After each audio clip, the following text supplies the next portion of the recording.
Hi everyone. आज हम लोग बात करेंगे nature of fringes in Michelson interferometer. यानी कि माइकलसन इंटरफेरोमीटर की वजह से जो इंटरफेरेंस फ्रिंजेस हम लोग को दिखाई पड़ेंगे वो फ्रिंजेस किस प्रकार से होंगे, यानी कि वो सर्कुलर होंगे या दिखने में कैसे होंगे या उसको बनने के लिए जो प्रोसेस है वो हम लोग यहाँ पर समझने वाले हैं, है ना।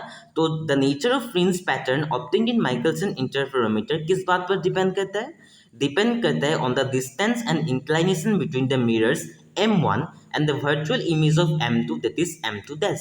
यानी कि देखिए, दो मिरर्स हम लोग यूज करते थे। पहला इस तरह के जो मिरर थे जिसे हम लोग M1 मानते थे, और दूसरा हम लोगों ने इस तरह का जो मिरर यूज किया था जिसे हम लोग M2 मानते थे, है ना। तो M2 का जो वर्चुअल इमेज, यानी कि जब हम लोग M1 पर M2 को दिखेंगे तो वो बिल्कुल इस प्रकार टाइप का वर्चुअल इमेज बनेंगे जिसे हम लोग M2 डैश कहते हैं। यानी कि M2 डैश क्या है? M2 का वर्चुअल इमेज है M1 के सामने, है ना। तो इन दोनों के जो डिस्टेंस है, इन दोनों के बीच में जो डिस्टेंस है उसके ऊपर डिपेंड करेंगे और इनके इंक्लाइनेशन पर डिपेंड करेंगे, यानी कि ये कितना टेढ़ा है या कितना पैरेलल है या इंटरसेक्शन किया कि नहीं, है ना। जब मान लीजिए इंक्लाइनेशन जीरो है, जैसे कि यहाँ पर है इंक्लाइनेशन कितना है, जीरो है, तब M1 और M2 डैश पैरेलल हो जाएंगे, यानी कि M1 और M2 डैश पैरेलल है। तब जो फ्रिंजेस हम लोग के बनेंगे वो होंगे सर्कुलर फ्रिंजेस और कॉन्सेंट्रिक टाइप के फ्रिंजेस, है ना, जिसे हम लोग हाइडिंगर फ्रिंजेस कहते हैं। जब इंक्लिनेशन जीरो नहीं होता, यानी कि M1 और M2 डैश के बीच में पैरेलल नहीं है ना, कुछ ना कुछ एंगल बना के रखा हुआ है, तब M1 और M2 डैश क्या है, इंक्लाइंड है। और जो नेचर ऑफ फ्रिंजेस है, यानी कि वो फ्रिंजेस कैसे बनेंगे, स्ट्रेट भी बन सकता है या कर्व्ड भी बन सकता है, उसे हम लोग फिजियो फ्रिंजेस कहते हैं।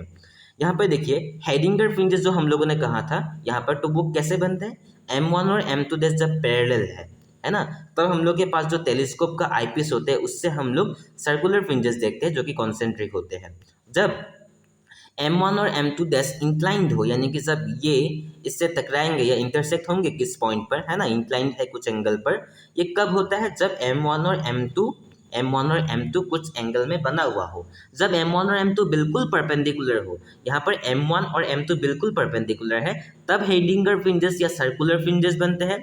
और जब M1 और M2 के बीच में परपेंडिकुलर नहीं है, यानी कि कुछ ना कुछ एंगल है, तब जो आईपीस पर फ्रिंजेस फॉर्म होता है उसे हम लोग फिजियो फ्रिंजेस, या आप लोग सर्कुलर नहीं होता है, ये क्या होता है, स्ट्रेट या कर्व्ड होता है ना।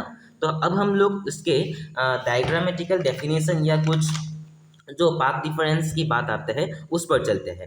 ये डायग्राम देखिए बहुत ही इंपॉर्टेंट है ना।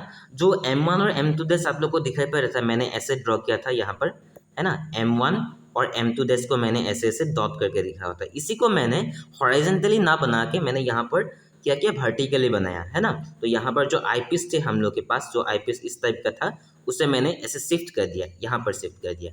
मान लीजिए यहाँ पर एक एस डैश सोर्स है, इस एस डैश सोर्स से क्या हुआ, एक रे M1 को जाके टकराए और फिर वापस आईपीस पर चले गए इससे, ऐसे, है ना।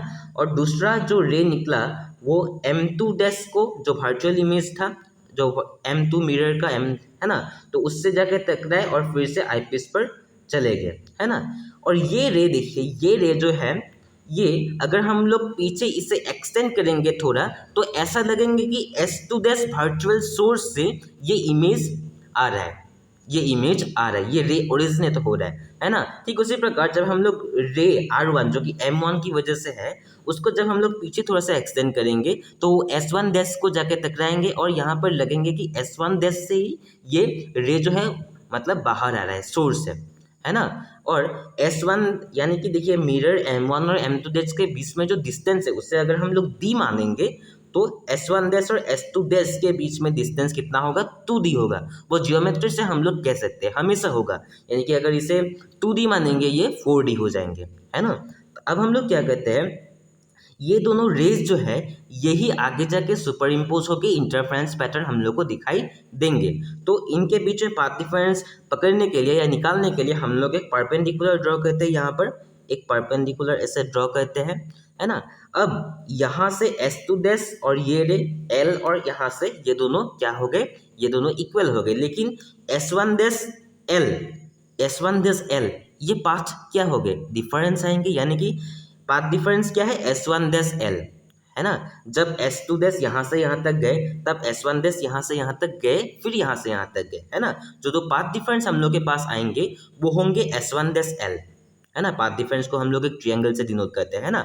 अब हम लोग क्या करेंगे, ट्रिगोनोमेट्री की हेल्प लेके एक राइट ट्रायंगल ले लेते हैं S1 dash L S2 dash. इस वाले राइट ट्रायंगल में हम लोग cos थीटा निकालने की कोशिश करते हैं। cos थीटा क्या होता है, बेस बाय हाइपोटेन्यूज। तो यहाँ पर बेस क्या होंगे S1 डैश L, हाइपोटेन्यूज क्या होंगे S1 डैश S2 डैश। तो S1 डैश L का कोई वैल्यू हम लोगों ने नहीं पकड़ा था, लेकिन S1 डैश S2 डैश का वैल्यू हम लोगों ने 2D पकड़ा हुआ था, तो 2D हम लोगों ने यहाँ पर पुट कर दिया। तब S1 डैश का फॉर्मूला क्या बन गया, 2D साथ में cos थीटा मल्टीप्लाइड हो गया। अब डायग्राम अगर हम लोग ध्यान से देखेंगे माइकलसन इंटरफेरोमीटर का, है ना, जो कि मैं यहाँ पर आप लोगों के लिए बना देता हूँ। माइकलसन इंटरफेरोमीटर का जो डायग्राम है वो कुछ इस प्रकार से है। देखिए यहाँ पर देखिए, एक ग्लास प्लेट होता है, ग्लास प्लेट से एक मिरर जो है, यानी कि यहाँ पर अगर एक सोर्स है, इस सोर्स से ऐसे रे निकल के जा रहा है ना। तो कुछ ऊपर जाएंगे जो कि M1 मिरर से टकराएंगे और कुछ ऐसे ट्रांसमिट होके M2 मिरर से टकराएंगे, और टकराने के वापस आने के बाद ये ग्लास प्लेट को फिर से टकराएंगे और टेलीस्कोप में चले जाएंगे। तो ये देखिए, जब ग्लास प्लेट को टकराते हैं, ग्लास प्लेट क्या है, एक डेंसर मीडियम है, और डेंसर मीडियम को रिफ्लेक्ट होके एक रे वापस आया और टेलीस्कोप में घुस गया, तब स्टोक्स थ्योरम आते हैं। देखिए, जो ray coming back from mirror M2 after reflection from glass plate क्या है, denser medium goes to telescope, तो इसकी वजह से स्टोक्स थ्योरम हम लोग को अप्लाई करना पड़ेगा। अकॉर्डिंग टू स्टोक्स थ्योरम क्या कहता है स्टोक्स थ्योरम, देखिए, so according to Stokes theorem आप लोग लिख सकते हो, the ray offers an additional path difference of pi radian. जब स्टोक्स थ्योरम की हम लोग बात करते हैं तो एक पाथ डिफरेंस आ जाता है ना। तो वो पाथ डिफरेंस कितना है, पाई रेडियन हो सकता है अगर आप लोग फेज चेंज की बात कर रहे हो, और पाथ डिफरेंस λ/4 यहाँ पर। तो इसकी वजह से एक और पाथ डिफरेंस यहाँ पर ऑफर करेंगे, वो कितना होंगे, λ/2। यहाँ पर λ/4 नहीं होगा, λ/2 होगा, सॉरी, है ना। तो यहाँ पर क्या होगा, λ/2 पाथ डिफरेंस। तो यहाँ पर टोटल पाथ डिफरेंस तब क्या बन जाएंगे, 2D cos थीटा प्लस λ/2, है ना। और ये पाथ डिफरेंस जो है वो डिपेंड करेंगे क्या, कंस्ट्रक्टिव होंगे या डिस्ट्रक्टिव होंगे। जब कंस्ट्रक्टिव इंटरफेरेंस होंगे तब हम लोग के पास ब्राइट फ्रिंज बनेंगे या मैक्सिमा बनेंगे। तो उसके लिए कंडीशन क्या है, पाथ डिफरेंस हमेशा n लैम्डा के बराबर होना चाहिए, यानी कि ये n लैम्डा के बराबर, ये जो हम लोग को पाथ डिफरेंस मिला था। इसे थोड़ा सा फर्दर सिंप्लीफाई करेंगे तो λ/2 को उधर ले जाएंगे, तब n लैम्डा माइनस λ/2 हो जाएंगे, यानी कि जब हम लोग इसे फर्दर सॉल्व करेंगे 2n-1 λ/2 हो जाएंगे, है ना। अब डिस्ट्रक्टिव इंटरफेरेंस कब होता है, जब हम लोग को डार्क फ्रिंज मिलता है, यानी कि मिनिमा मिलता है। इसका कंडीशन क्या था, जो टोटल पाथ डिफरेंस है वो इसके बराबर होना चाहिए, 2n+1 λ/2 के बराबर होना चाहिए, यानी कि 2D cos theta is equal to n lambda आएंगे जब हम लोग इसे फर्दर सॉल्व करेंगे, है ना। देखिए, यही था आज का मेन टॉपिक। ऑर्डर ऑफ आपके जो फ्रिंजेस टाइप्स है वो बनता है जब थोड़ा सा इंक्लाइन होते हैं, और वो है आपके लोकलाइज्ड फ्रिंजेस, यानी कि क्या है, लोकलाइज्ड फ्रिंजेस होता है। और दूसरा, अगर आपके सोर्स ऑफ लाइट क्या है, वाइट लाइट है, तब कुछ टाइप का फ्रिंजेस बनता है। ये दोनों टॉपिक्स उतना इंपॉर्टेंट नहीं है। अगर आप लोग चाहते हो कि मैं उस पर भी वीडियो एक बनाऊँ तो आप लोग कमेंट सेक्शन में मुझे बता सकते हो, मुझे कोई दिक्कत नहीं है, मैं बना दूंगा आप लोगों के लिए। बहुत ही छोटा टॉपिक है, 2-3 मिनट में हो जाएंगे। तो मिलते हैं अगले वीडियो पर, तब तक के लिए जय हिंद।